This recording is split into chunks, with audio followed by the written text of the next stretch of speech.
Välkomna till ett sjätte program med Strövtåg i Uddevalla.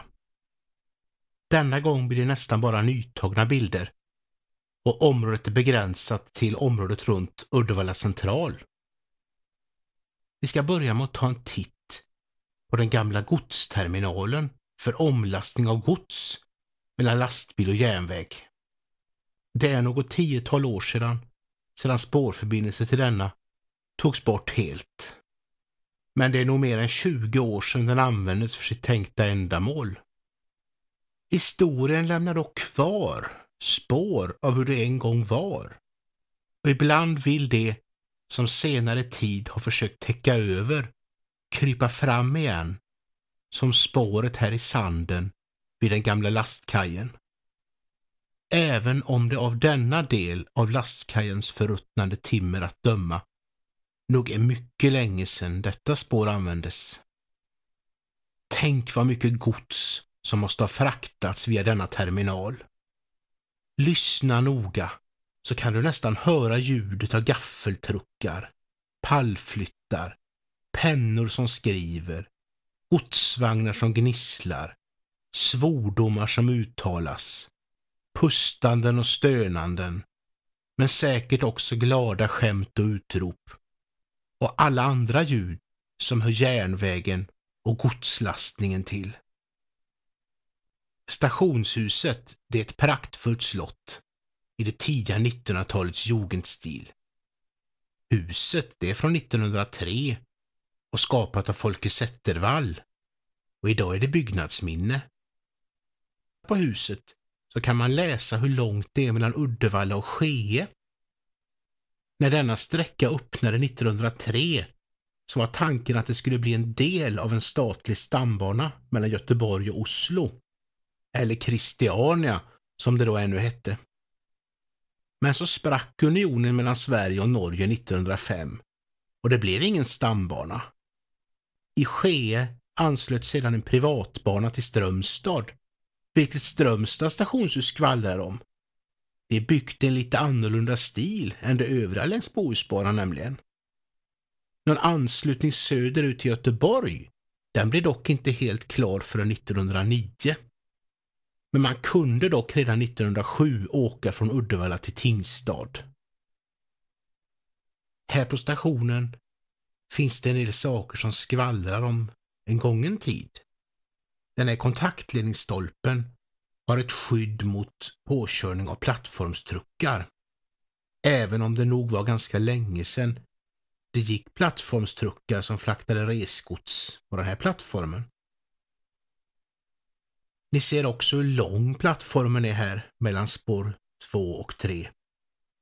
Den är så lång för att den ska kunna ta emot långa tåg fullastade av värnpliktiga. Och ni kan även se att det här ännu finns blåvita plattformsbommar, även om dessa börjar bli allt mer sällsynta i Sverige. Strömmen är i alla fall påslagen nu, har väl mestadels varit så sedan elektrifieringen av Göteborg och Uddevalla 1939. Uddevalla-Strömstad blev dock inte elektrifierat förrän 11 år senare. Härifrån utgick Lelångebanan. Ja, den gick inte härifrån 1895 då den invigdes, utan då utgick den från Uddevalla hamnstation, som den då delade med Uddevalla-Vänersborg-Herrljunga järnväg, som invigdes redan 1867. Järnvägen till Herrljunga hade faktiskt en annan sträckning i Uddevalla på den tiden. Den gick vid denna tid på andra sidan Norra kyrkogården och sen gick den ner längs Västerlånggatan till hamnstationen, som då låg på gräsmattan i närheten av dagens Bohusläns museum och bussterminalen Kampenhof. Lelångebanan däremot, den gick ner till hamnstationen på andra sidan Skansberget. Och om detta minner ett brofäste som vi kan se på den här bilden. Ett brofäste bevakat och skansar i försvarslinjen mellan Uddevalla och Vänersborg. Och det är klart att järnvägen var ju något som skulle försvaras om tyskarna kom under andra världskriget. Lelångebanan, det var en vacker trefotarbana genom Bohuslän och Dalsland det. 891 millimeter brett smalspår i ungefär 9 mil. Järnvägen till Herrljunga, den var förresten också smalspårig under de första årtiondena, då med spår vid 1217 millimeter. Och ungefär 9 mil är faktiskt fortfarande järnvägen till Herrljunga från Uddevalla. Det är förresten även järnvägarna till Strömstad och Göteborg också. Uddevalla, järnvägarnas 9-mila stad. Även om varken Lelångebanan eller hamnstationen sedan 1960-talet längre finns kvar. Här på stationen så har Pressbyrån fått en ny informationsskylt sedan jag var här sist. Annars ser det rätt lugnt ut på stationen en söndags eftermiddag som denna. Med lite zoom på kameran kan man se en del saker dock. De många dvärgsignalerna visar stopp i riktning mot Strömstad. Och i bildkanten anas ännu Lelångebanans numera röda rälsbussgarage. Och den blå driftverkstaden ligger där. Ett minne från den tiden då SJ var hela Sveriges järnväg och skötte nästan all person- och godstrafik på svenska järnvägar och dessutom skötte banunderhållet. Vi kan även se personvagnar som har tillhört Blå tåget. Tågsätt med motorvagnar står uppställda i väntan på senare resor. En ensam lokomotor väntar på kommande växling. Men ingen rälsbuss väntar på att få köra mot Bengtsfors. Godsterminalen ger ett sovande intryck nu bakom sitt höga staket som för 10 år sedan saknades. Och terminalen saknar säkert sitt spår. Här vid den röda spårspärrens block, där en gång en av dess anslutningar till linjen fanns.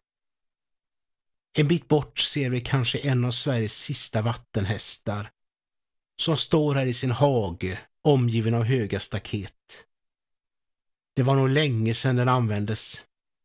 Den står här och hästesover och minns kanske tiden då ångloken fanns här. Kanske har den blivit kvar just på grund av beredskapsångloken. Men även dessa är ju historia idag. Där står här hästen och samlar på sig mer och mer rost. Jag undrar vem som senast vred ut hästen och fyllde på ett ånglok med denna. Det går att komma närmare hästen om man fotar från plattformen. Men jag ska inte väcka hästen ur dess dröm.